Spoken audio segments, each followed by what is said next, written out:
Here we go, Mike Sheahan.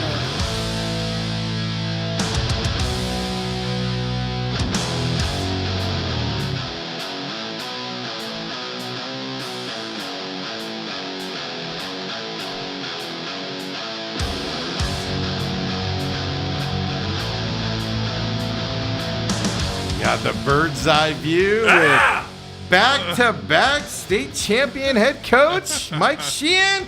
Hails from the great city of Kingman. The beautiful city of Kingman. The what? Oh, no. Can you hear me? Are we doing this? Is this me again? Yeah, we can hear you fine. He's on his phone.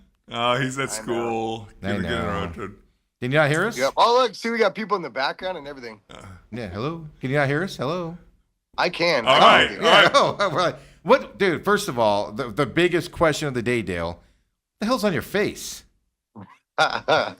Isn't it beautiful? I feel like it's beautiful. My wife loves it. She loves it. She told me to keep it. Well, you look at it and you can't really see it because it's blonde. You're like, hold on. Yeah. I think, Mike, you left a little milk on there. Yeah. I was all taking my glasses off. I decided to do like summer stashes with the players, and like only 3 of them could really grow them. I grew one. I couldn't really grow one either, but my wife's like, "Hey, you look like a 1980s football." Oh no! Look at that. His wife doesn't. She doesn't like it, and she doesn't hate it. 1980s football. Oh, you got, dude, coach. If you don't show up for the games in those stretch pants coaches used to wear, you're a failure. The bike? Yeah, you're a failure. I guarantee Dale still has some of those. I guarantee. They've all been thrown away, not of my doing, because of my wife's doing. So. Oh yeah, that's smart. That's smart. How are you guys doing? Good. Yeah, so we had to have some fun there with that mustache there. Doing great, man. How was the off season? Let's start with that. You refresh. You got all those recruits in. 80 plus guys on the team now. Here we go with that, right? Here we go with that. Yeah, all of our 35 transfers and all that stuff. It's always fun in the off season to listen to some of these gentlemen. We'll say gentlemen. Kind of like spout off, say some stuff on Twitter. They have no clue what's going on, but you know what? I'm kind of over that dealing with that stuff anymore. It's kind of. Leave them alone now. They're kind of doing their own thing, trying to get some clout, all that stuff. Yeah. Let them do it and be wrong all the time. So, well, I saw your huddle account, Mike. I saw like 85 guys on your roster. No, well, it's 90. Apparently, it's 90. You know what I mean? I was looking at Max Preps last night. They had 90 on there. Yeah. I know. So it's like on our Max Preps. Like, listen, I'm not technical. Half the time I can't even get this to work. Yeah. So, like, getting huddled to share over to Max Preps, I think 2 years ago I accidentally shared, like, the last 3 teams were on one team, and I have no clue how I did it. And if people want to go back and look at that, let them look at it. I'm not going back to delete it because I really don't care. It was an accident. Yeah. So, whatever. Yeah, that's what happened. We had multiple players and stuff. Because I did go look at it after you were accused of that. Because I was like, what? It was kind of funny, but if you need help with that technical stuff, just let me know. So when is first cuts? Is that after the scrimmage or first cut? Yeah. We're cutting down to 52 after the scrimmage today. We're hoping to get to 48 and get our roster set. We've got some of these transfer guys. They're not really working out. Like, stop. You know what I mean? It's like, dude, we got the same amount as last year, and I'll tell you what, it was not 90. Yeah, very true. Very true. All right, well, let's get into the season. Yep. You got a scrimmage starting tonight.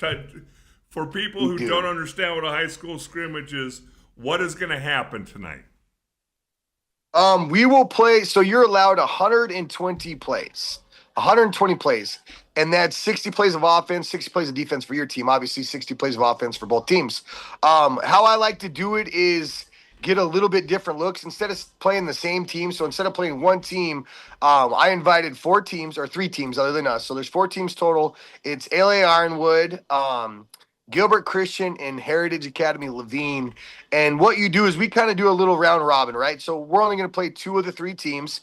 Each team will play 2 of the 3 teams. You'll play 30 plays of offense, 30 plays of defense against each team, and then you'll rotate and play another one. Tonight we play LA Ironwood, which is a 3A team, which is up a division, and then we play Gilbert Christian. So we'll play LA Ironwood. We'll decide who goes first, who gets offense, who gets defense first. 10 straight plays, no hitting the quarterback. You're not supposed to blitz. Some guys blitz just to show how good they are in a scrimmage, but not supposed to blitz. My biggest thing for tonight is get the pads popping, hit another team, and stay healthy, because obviously we had some injuries last year in the scrimmage. So my thing is just to kind of get through the scrimmage tonight and get some pads popping and see what we got a little bit. Talk to us a little bit about, obviously it's been really, really hot. How have you had to adjust things over the last week or so practice-wise? We've done a pretty good job. So we were going mornings until last week. So we were like 6 to 9 in the morning, but we were off the field by 7:45 lifting after that. What I talked to is I'm trying to make sure we keep lifting in season. So what we're doing right now is we're showing up at 5:30 after school. I forget, school just started, but we're showing up at 5:30. And what we do for the first hour 15, I talked with my trainer. I kind of want to make sure this was good for the boys' bodies and we're not overworking them or anything. But what we're doing is we're starting lifting for about the first hour 15, hour 30 minutes, until we're not even going out there when we're like kind of allowed. We're going out there when we can go full pads. So we wait till the temperature drops below, the sun's kind of going down. We have good shade on our field late in the afternoon, get to about 6:30. We've got tons of shade. It's behind the trees and behind the houses, so we're getting some shade. Then we kind of start practice, put our pads on after that, but we're usually there's like red, orange, yellow. Like we're usually in the yellow in a really safe zone before we even put pads on. So we go a little bit later. They didn't used to have those things when I played, and I think when you played. No, there's this machine, and I'm in the training room right now. Hold on. This is the good thing about being in here. How do you if I check break that? this, it's $800. So I don't know. You tell me how this thing works. It's got a little index, right? So here we go.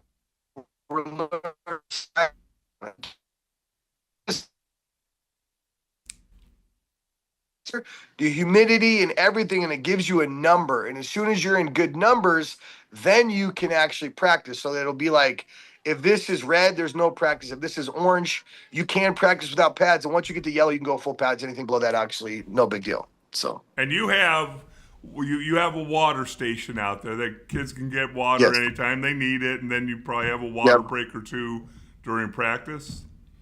Yeah. So we, in between each 10, 15 minute session, we get a water break. I've kind of made it, I might be a little over the top this year, but I've done a little bit more water breaks than we necessarily need. I told coaches, if they're doing their individual, like, please have a water bottle down there for the kids. Spray them off a little bit. We've got those towels that absorb the water. So if they want like the bigger kids when they're doing stuff, we're okay. It's not soft to put that around your neck as long as you're going hard. So they wear those. So we've done a pretty good job of keeping these kids safe, because, I do the same thing. I read a couple articles about 2 young men dying like not too long ago because of the heat. Literally, I think it was like the last 2 weeks. So I would never want to have anything like that happen on my watch. It's not that important to push them that hard through the heat. And I think we have to acclimate to get your body ready so you don't get sick or anything or hurt during a regular game. But I think we've slowly kind of acclimated, and if someone calls that soft, they call it soft. But as long as we stay safe, it's good. Well, I mean, the problem is you play your first game's next week?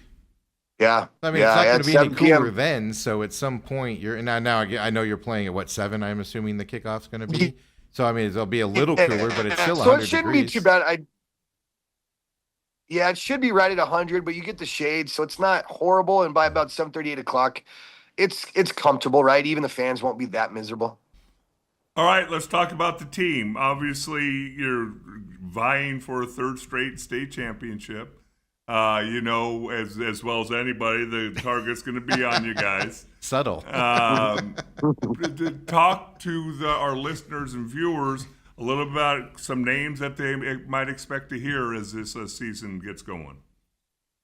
Well, first of all, let's go ahead and say hi to all the ones that don't like me or don't love me. It is what it is. If you guys are listening this year, thanks for jumping in. It's not about me. It's about the boys and all that stuff. So feelings aside, hope you guys have a great year too, if those guys are listening. Anyways, moving on. What was the question? I just wanted to get that out of the way. It was the players. Okay. Yeah, players. A couple guys keep an eye on. Yeah. Okay. So honestly, we had one kid, and this is why I talked about staying healthy through the scrimmage. There's a young man named Everett Salazar, and obviously Dale, you know him really well, and Steve, you've probably seen him. I don't know if you've seen him play very much at all. He played a little bit last year, but he had a knee injury in the scrimmage. He was going to be our starting running back. He is now for sure our starting running back. He was cleared to go, full participation. He had surgery in December, and he has put on 40 pounds. He's one of the toughest kids, pound for pound, that I've ever coached. He's kind of like a Caleb Randall from last year, but he's 6'1" and he's 198. He says it's 200, but he's below that Mendoza line. He's like 198. I'm not going to give him 200 yet.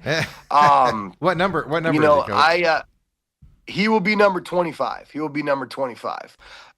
Then we also have, obviously, Isaiah Steffen is a wide receiver, number 2 for us. He has a D1 offer from Drake. He's a kid that can take the top of a defense. He's a 4.5 kid. He ran a 4.51 at San Diego State. San Diego State's still looking at him. We have a couple kids they're new out this year too.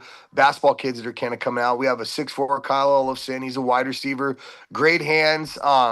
He's up to about 180 pounds, 6'4", which is good. He's getting some size put on him. Dom Dickerson, who's the point guard for the basketball team. Phenomenal athlete, great leader. These are junior kids. Sean Helgeson's back, our quarterback, 6'4", 210, he says. I think he's like 215, 216. He likes to act like we tell everybody else to add pounds. He likes to take them off. Let me see who else we got. We got Caleb Murphy. I can relate. What's that? I can relate. Yeah, no, mine's always I just did my real ID to fly, and I'm a little bit less on my ID than I actually am in real life, but I'm getting there. It's a goal. Caleb Murphy, wide receiver. He had a brother play a couple years ago on our championship team. Great athlete, wide receiver. Martin Perez coming back, middle linebacker, playing wide for us this year. Jack Philby. Another one, Dale's favorite. I think one of Dale's favorites of all time is, and these guys never get the juice that they deserve, but Sam Watkins, our center, all-state center, he's back, getting stronger, getting more physical. Offensive line, Joey Casasilla, Bennett Libby. Got a young man named Luke. I'll just go all day. I'll just say all the names, right? Because we're going to be saying throughout the year. I'm not going to lie to you, Coach. You almost have to, because if you leave somebody off, they're going to be upset. I know. That's what I'm saying. So, I'm kind of going across. And Nathaniel, 2 sophomores are going to be a huge add to us this year, which is Luke White, offensive lineman, defensive lineman, linebacker. Nathaniel Elrod, who's a running back linebacker for us. Trying to think who else. Well, it's an older team coming back, right? So you're not going super young after two championships. No, we're replacing, obviously, replacing Harry Tacko, like Harry Garage, Braden Tacko, Caleb Randall, some of those guys.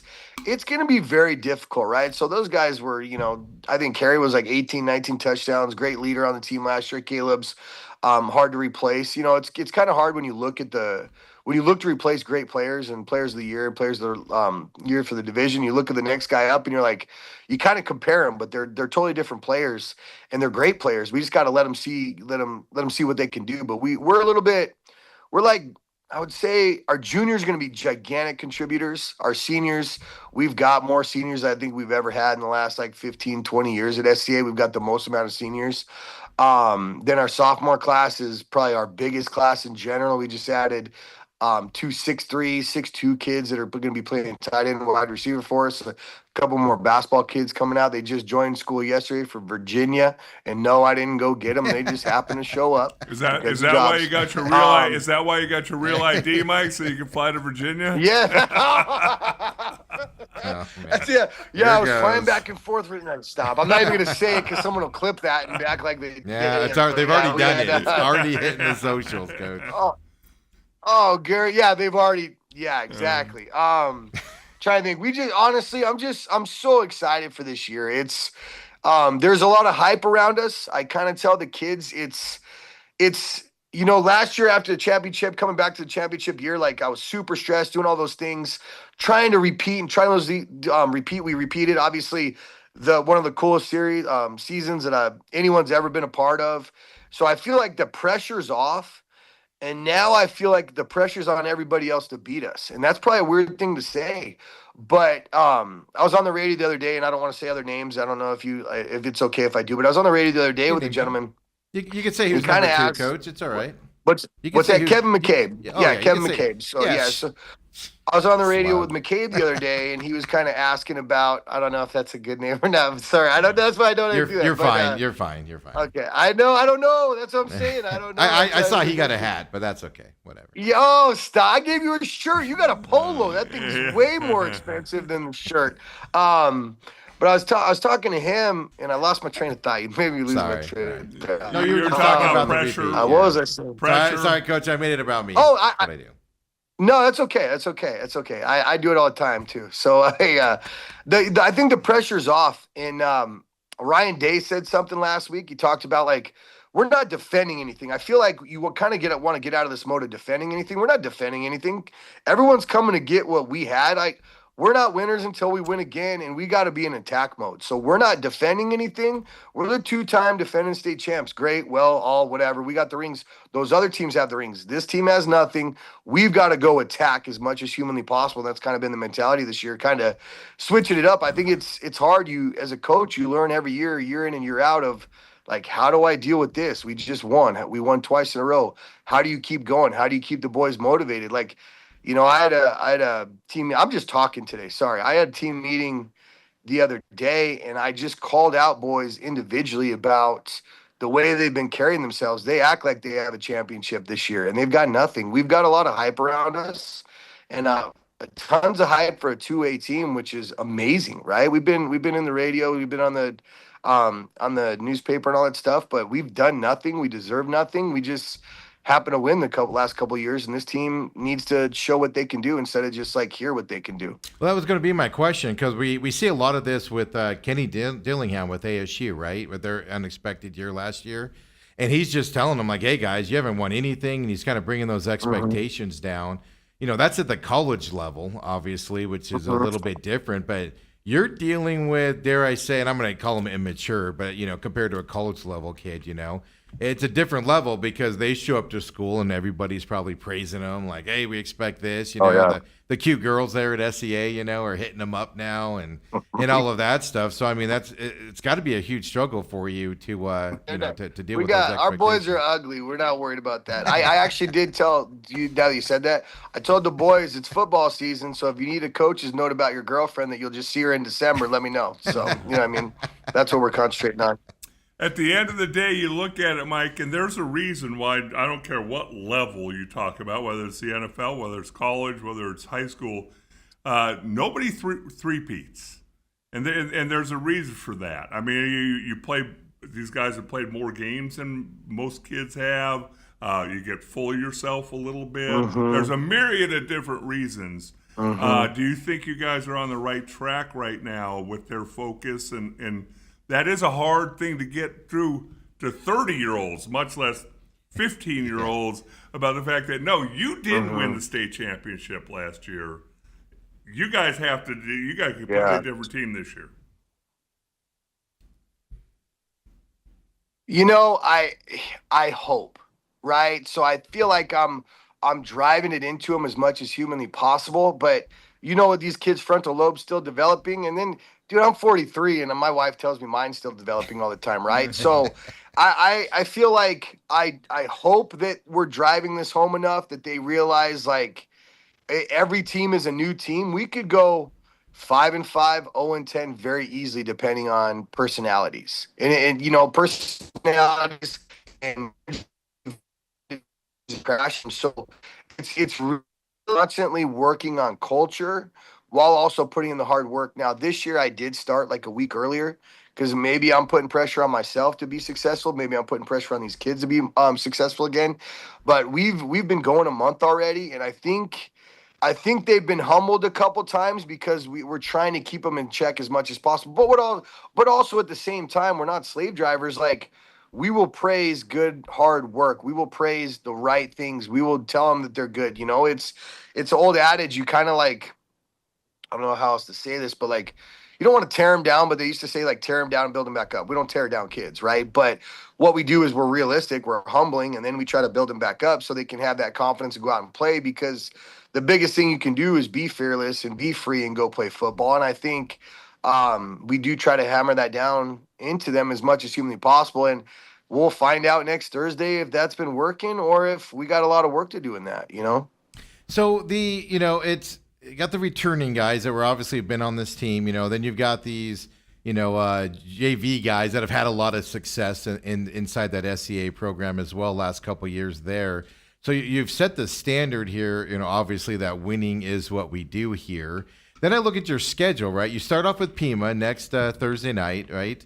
Rematch, they've beaten you in the regular season the last couple of years. You get them in the championship game. They've obviously, a couple of their big guys are gone. They're probably still going to be a formidable foe. But then you're playing a bunch of teams. Like last year, you played a lot of teams that you had played the year before. So there's some familiarity and things like that. You got a lot of guys on your schedule this year that, quite frankly, you haven't played in a while here as well. What's that like going into the season? It honestly makes me a little nervous. I think our schedule this year is much harder top to bottom, right? So there was a couple teams that we played last year that, you kind of roll out, and with the success we've had and the boys we have and the athletes we have, we're blessed to be able to you can score at will on some of these teams, and especially at this level, you get kind of ups and downs. But what's nice is that the 2A has created a region for teams just like that, so they can kind of play through themselves, and they don't have a playoff vibe because they're not really perennial playoff teams, and they can decide to go in this other region. So that's like one big region that they're going to play each other and play around about. So the other regions, like the metros and all that stuff, are getting a little bit tougher. We have 3 teams that are coming down from 3A, which is Fountain Hills, Chino Valley, and I'm blanking right now and then there's one more off the top of my head, and I can't think about it right now. I'm not looking at the schedule, but there's 3 teams that are coming down from 3A that are in our region. And our region in Camp Verde is going to, no one's talking about Camp Verde. They're going to be good. They've got a couple really good athletes. I think, I don't even know if I'm answering your question, but I think I'm nervous if you don't know your opponent, I love to know my opponent, and that's Pima, we're very familiar. I think they know, what we're going to do for the most part. I think we know what they're going to do for the most part. And you can be familiar, and it's all about execution in those times. And then when you go play another team we haven't played before, it's going to be different. We're playing Phoenix Christian, which is different for us. We haven't played that before in a long time. We're playing Chino. We're playing Fountain Hills. All these teams that we're not familiar with, it does kind of get your nerves going a little bit, because you don't know what you're going to get. You don't know what you're going to line up, what their kids are like, what their coaches are like, what they like to do. And you can only watch so much film on some of these teams too. You only get 2 games usually. Yeah. So it's Pima at Tonopah, at Brigade versus Glendale Prep, Fountain Hills, at Chino Valley, at Cortez, Phoenix Christian, and then Camp Verde, both at home at the end of the season. Brigade was the other one. Sorry, Brigade was the other one I was blanking on. Sorry. And then, so it's a tough schedule. It's tougher than last year for sure. Oh, come on now. Do you remember who we played the first 4 games last year? Come on, I do. I don't know. Listen, I have to say that, right? But it is. You can't BS a BSer. But all right. Hey, to tell us real quick, because there is a new playoff format this year that I think is I don't really understand it, but if you can at least kind of tell the people here what to expect as the season goes along. Okay, I'm going to explain it to the best of my ability because, and I'm going to be honest with you as well, I have not paid attention to it because I don't care about that until we get there. And that's not the ball coach trying to be the tough guy that didn't look like. I literally have not, I've seen people talk about it on Twitter. I have a good grasp of what it is, but I haven't even read what it is because it doesn't matter until we get there. But here's my grasp of it. Okay, I'll give you my grasp of it. You are set up, and I could be wrong, so just know this information is my taking from it, and I'll really learn when it comes down to it. So we have a 9-game regular season schedule. Now, we will play 10 games in that regular season, but when you get through those 9 games, you will be ranked in your region, who's first in the region, who wins the region, stuff like that. So if you're first in your region, you will be set up with another region which has the same amount of teams. And I believe this is kind of how I think it works. The one in that, so we're set up with the region that has Arizona Lutheran and Scottsdale Prep in it. If one, say we end up one, by chance we end up one, right, in our region, and say ALA or Scottsdale Prep is one in their region, we will go play them because they only have 4 home games. We will be their 5th home game at them, and that will be game 10. So we'll know what the matchup is, I believe, on Saturday morning prior. We will go play that region's 1, 2, or 3, whatever we are in our region at that time. If you're the one in your region, if you've won your region and you go play that other region, if you win, you have a bye the next week. So that's going to be your first bye of the year. There's no byes anymore, which is crazy to me. But that will be a bye into the playoffs. So there's going to be a 24-team playoff. What is it, 6? What is it? 24 minus 8 is 6, right? So, yes, or 18. So there will be 18. 16. I know. I had to be. Yeah, I'm a football coach, not a mathematician. Yeah. But we don't do math on this 16. program. No wonder how you shoot in that low 80s on the golf course. 8 minus 6. Hey, seriously, this is too much thinking right now. Now I'm all red. Hold on, let me get my sponsor in. My Diet Coke, they were paying me NIL for that. I don't even like Diet Coke, but so we go play whoever we are matched up with in that region. If we win, goes down to 16 teams, not 18. But so you go play and you get a bye that first round. The other teams will play. So technically you'll be in round 2 if you win that week 10 game and you're a number 1 seed. Did I explain that well enough, or does it kind of make a little bit of sense? What happens to you if you lose? You're that number 1. You go directly into that next week. You're a better seed, but you play that next week altogether. So, which is kind of crazy to me, and I'm not trying to get into it. I'm not trying to have opinions that don't matter or ruffle feathers, but for small schools to not have a bye. Yeah. Is very tough. Like, we don't have big rosters. We're not at 90. You know what I mean? Like all these other schools. So it's pretty tough to go through a season without a bye. You don't ever let those kids are not going to get, that week of rest or that week of whatever they do. Even if you don't play good coming back from a bye, the body needs it. Yeah. These are young men. I know they regen quick, but it's tough. It's tough to do. So you even play during your fall break and everything. Usually you get that time. Yes. Oh, our schedule. So we actually play 2 Saturday games this year, which will be a first. We'll play 2 Saturday games. And the reason why we go up to the week of Brigade Catholic, I didn't change it on my Twitter or on that little post that I put, but we play Saturday night because what happens is we go up to Lost Canyon. It's a retreat. It's a Christian retreat up there that we go up to during the week. We're there Tuesday through Friday. We're up there. We're not allowed to practice. You're not allowed to have cleats on the grass. We got to I'm going to try to figure out how we can go to Williams High School and use their stuff to get a practice or 2 in. But we're a retreat that whole week. We come back on a Friday. The boys come back on a Friday. We're probably going to have a practice that night. And then we got to go play a game on Saturday. That puts us at a somewhat of a disadvantage. It's going to be a tough week to be able to play football. It's like a bye week, but at the same time, those kids are staying up late. They all get sick on that trip. They're on buses, they're in bunk beds. Yeah. So that's going to be a tough week, fall break we play. And then Phoenix Christian has moved to Saturday night too because we play them on their retreat week, right? So it's tough. It's tough. Yeah, well, that's why you make the big bucks, Mike. Yeah. Gigantic. Yeah. So new helmets. I don't do it for that, but yeah. It's new helmets this year. New team coming into it. Higher expectations. I mean, Richard Obert put out there 3 weeks ago. This is probably your best team you've ever have. He put that in print for you there. I know. I did not. I did not say that, but maybe he took that from how we were practicing. No, yeah, he didn't attribute it to you. He put those words in there and stuff like that. So expectations are there, man. They're there. We do have to do our job, like we said. It's going to be tough, but the expectations are there, and I think sometimes that hard. I like the underdog role, like we did through the playoffs last year. But if you're going to be at the top, you might as well stay at the top. But make sure we're attacking and not defending, and maybe we can live up to some expectations. Those are pretty high, but hopefully we can.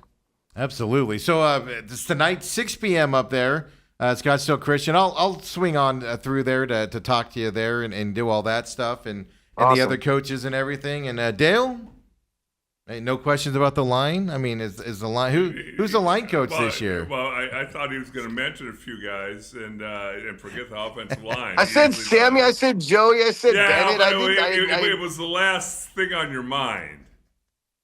I purposely wrote that down to bring that back up again, just to start that. Is your coaching staff's the same? Any changes on that side? For the most part, we did. There's a couple coaches like coach. We have Austin Salazar as new coach, Darren Flowers new coach, but everybody else kind of stayed the same. It's a long season, so.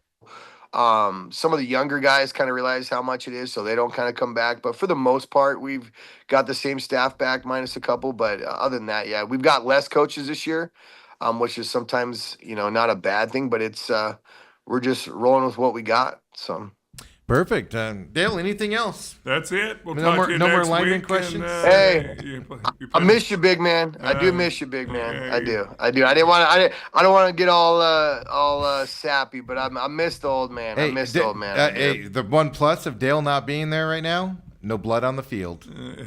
But hey, there's not many pluses to that. But it's I do miss you, my man. I do. I promise, and I appreciate you guys having me on today. You guys do awesome, and we'll see what we got this year. You're joining us every Wednesday, 9:00 for the season, which is going to be weekly now. Obviously, probably not the retreat week, but most of the weeks you'll be joining us and everything. So everybody, mark your calendars. It's well received. And look, all I got to say is, Mike, look, I see you, man. You're on Channel 12 last year. They ignored you all the time. Oh, just remember who was here for you the whole time. I do. That's why I was excited to get going on this. This is the only weekly one I got, right? And this is the one that annoys everybody. So let's keep it rolling, right? Yeah, because a little bit. As much as I love Kevin McCabe, he's going to forget about you because he's going to focus on 5 and 6A and stuff like that. I honestly. So. I know that, and I said that in this thing. I'm like, I'm happy that we start a week earlier because once we get going, kind of the big schools get going, and we get to figure out a little bit. Yeah, so hopefully weather's good. What it is. They said rain possible tonight. So hopefully that stays away. But more importantly, next Thursday night against Pima, because I'm tired of driving all the way to your places or something and getting rained out and having to split into two. So we got to hope for good weather here these next 2 weeks. I'll tell you what, it's going to be tougher with Pima too, because that's a 3-hour drive, 3.5-hour drive. Oh. And I looked at the weather literally this morning, and it says 0% precipitation, but I don't believe it. So I do not. So it's a lightning last year. Remember, it just kept hitting and kept hitting. So so we got to root for that. But get back to your duties around the school there. I'll see you tonight, and we'll see you next Wednesday here at 9:00. Hey, they're like Zoom tutorials where I can get a better angle so my gullet's not hanging down so much. I'll talk to you about it tonight. Yeah, there is. Okay. It's called the gym. Yeah, it is. I am. I got a little shake thing down here that I just stand on. That's my workout. That's my squat today. I have since you brought that up, I have a serious question. I ask a lot of head coaches this, professional, college. Why is it that when you become a head football coach, you gain weight? You have all this. Wait, I'm lost. I'm not saying you have. I'm just saying you're just complaining about it. But I'm just saying when you have workout stuff, you can be at the gym at any time during the day, and everybody just kind of like complains about the way they look and everything. I mean, it's just not like me. I don't have a world-class gym sitting around me right now. No, I think that's a great thing, but like once you're in the same place all the time, it's hard to get the motivation to get going. And then when you put your energy into the kids and into the program, like it's hard to put it into yourself, right? It's true. It's weird. It's dumb, and it gives you more energy. But you'll see today, I have been working. That's why I'm really annoyed with this camera angle right here and this little gullet I got going on. Got to raise it up a little bit. Yeah. We got to get you a stand or something. But I'll talk to you about it later on when I see you and we have that stuff. But man, have a good rest of your day. We'll see you tonight, and we'll see you next week. Awesome. Appreciate you guys. Talk to you. You got it, man. I mean, expectations, Dale, for those guys are big. I mean, local media is is pounding them with expectations this year. And like I said, there's a reason why nobody three-peats. Chiefs just couldn't do it. And again, there's been a lot that have tried, and I wish them all the luck. And it starts tonight, and he's right. You hope that it's good. It's kind of like a preseason game. It's crisp. It's clean. Nobody gets hurt. Yes. Get out of there. Yeah, last year, starting running back, right? Yeah, that was at Everett Salazar, and he was not healthy for the rest of the season. Yeah. So I should just catch. I got to call ALA Ironwood. Maybe I can catch a ride with them out there. They're gonna go right by the house on the way up there tonight. Maybe their buses are charged.